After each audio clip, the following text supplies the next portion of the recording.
So, you've been riding for a few years, leveled up a few times, had your ups and downs, and your fair share of close calls. You start thinking you're ready to go into the big leagues. 1 litres, baby! Well, what should I get? An R1? A Fireblade? Whoa, hold your horses there, little goblin. We all know you really want to get on that sweet 200 horsepower Gixxer from a couple of years ago that sits right in your price range. But before you pull the trigger, let me tell you a few things you may want to know about 1 litres.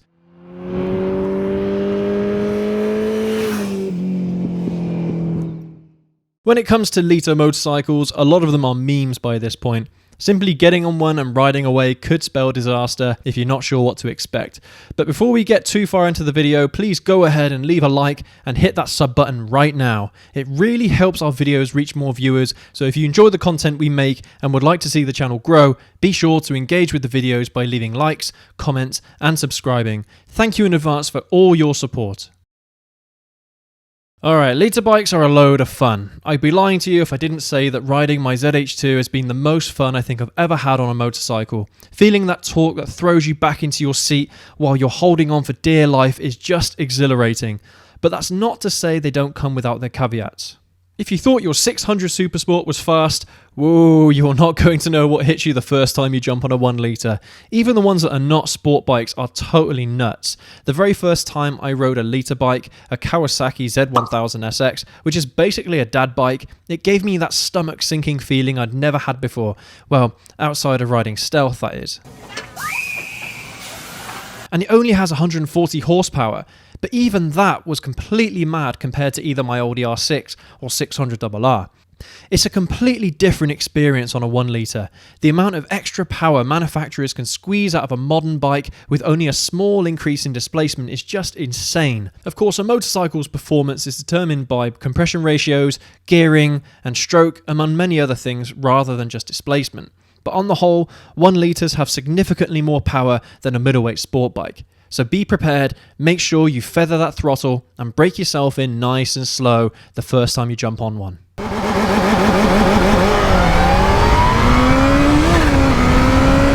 The next thing you'll want to know is how much it's going to cost you to keep your shiny new 1 litre on the road. This will depend on the bike itself, of course. Some are more expensive to maintain than others, some are cheaper on insurance than others, and don't forget your age will play a huge part in how much your insurance will be. But perhaps the one thing you'll notice changing more often are tyres. As you can imagine, more power to the rear wheel means more wear on the rear tyre, especially if you're ragging the hell out of it. In terms of maintenance, you'll probably find it costing you a similar amount per year as your old bike, unless it's a BMW. We've all heard the tales of BMWs being notoriously expensive to maintain. Is this true? Any Beamer owners watching, let us know if that's at all true. But on the whole, you shouldn't be paying too much more for maintenance than your previous love affair. However, if you're buying an older 1 litre and something were to break, that may be a whole different story. Certain mechanical parts of a more expensive motorcycle will no doubt cost you more to replace than the equivalent part of a cheaper motorcycle. On the whole, Japanese motorcycle engines should be good for well over 30,000 miles mechanically if they're serviced annually, even if you forget to check the valve clearances. Of course, if you want your bike's engine to stay running well, then make sure to get those valve clearances done at your bike's recommended intervals. It's just safer that way. Now let's not forget about speeding tickets. Yay! Every rider's favourite subject. I absolutely hate speeding tickets. We all hate speeding tickets. That's especially true when riding a 1 litre. Honestly, just 5 to 10% throttle will take you well over speed limits on these kinds of bikes. It's so effortless that you don't even notice you're going well over the speed limit for the road you're on.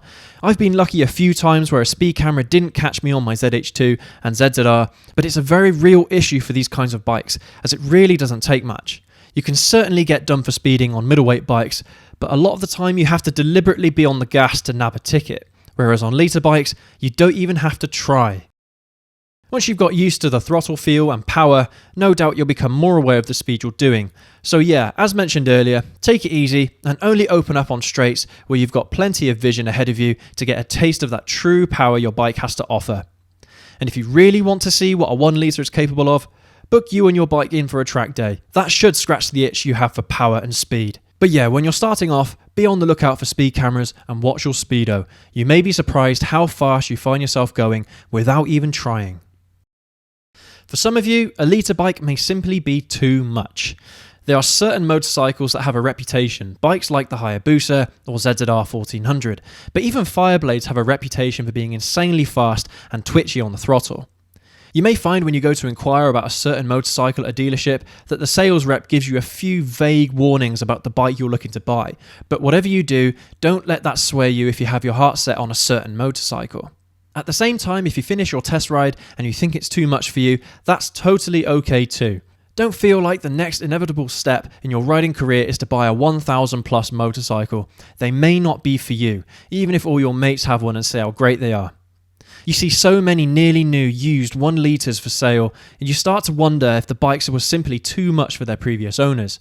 They have next to no mileage on them, and they may even be new from the current year. Take my ZZR 1400 as an example. I bought it with 2,200 miles on it, and the previous owner had done that mileage over 4 years. After I bought it, it's done more than double that mileage within a single year. It just shows you how little some of these bikes get used, so don't waste your time and money if you're conflicted about the bike you wanted after a test ride. Of course, there may be other reasons why a particular bike didn't get used, but for my mind, if you truly love a certain motorcycle, you will want to ride it every day. The last thing you want is to be stuck with a 1 litre that you're either too scared to ride or simply don't enjoy because you can't open it up as much as you could your old bike on public roads. There is an argument to be made that on the street, having a 1 litre plus motorcycle doesn't make sense because you can't rev out first gear without breaking every single speed limit. Some riders prefer having smaller bikes that they can make full use of on the street.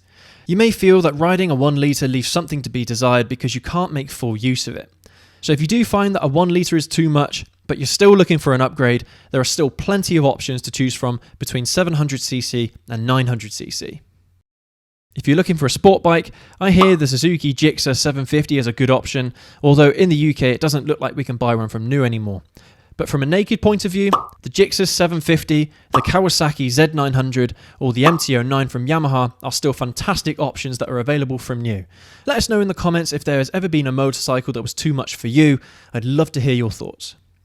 On the opposite side of the same coin, you may test ride a 1 litre and think, I want something more, something balls to the wall, something that's so wicked it rips a wormhole between time and space and sends you into another dimension or even back in time. Alright, I may be exaggerating a bit there, but there are motorcycles out there that fit that description, at least in the way they feel to ride. I was proposed with the very same conundrum. Do I settle for a 1 litre and call it a day? Or with that same money I've spent years saving through all the hard work and toil, should I go for something bigger? In the vastness of space, there are only few that make such power. If 1 litre bikes are no joke, these totally take the cake. The following may not be the fastest, but they are among the world's most insane motorcycles. They are the Suzuki Hayabusa, the Kawasaki ZZR 1400, the KTM 1290 Super Duke, and the Kawasaki Ninja H2. I know the Ninja H2 is a 1 litre, but with that supercharger it totally transforms into an absolute monster. My ZH2 is derived from the same platform as the Ninja. Speaking from experience, if the ZH2 feels insanely mad, the Ninja H2 will be something else. The time I've had on my ZH2 really makes me want to have a go on a 1290 Super Duke. I've heard some absolutely crazy things about it, and I can't wait to try one out for myself. So if you are like me and looking for the ultimate power from your motorcycle, these are among the choices you have. I would certainly have a go on a Hayabusa, but everyone knows the ZZR 1400 outperforms it in stock form. They're both very similar bikes, so I'm not quite as eager to get on a Hayabusa as I am for the Super Duke. Apart from the Ninja H2, these are all within the same price bracket as most 1 litres on the market. Although if you have your heart set on a new Fireblade or BMW S1000RR, you can expect to pay a little more than the equivalent sport bikes from the other brands. Let me know in the comments if there are any other motorcycles that fit that hyperbike description. Honestly, it all boils down to personal preference. You may find a 1 litre to be too much or not enough, but they are all amazing bikes nonetheless. We are so spoilt for choice in today's market, it can get quite overwhelming choosing your next motorcycle, but hopefully today's video has clarified a few things for you and has helped make your decision on whether a 1 litre is for you. That wraps up today's video, guys and gals, and as mentioned at the beginning, make sure to leave a like, comment and subscribe if you enjoyed the video and found it informative. I've tried to be a little bit more flamboyant with the script in this video. Let me know in the comments if you enjoyed this style of script.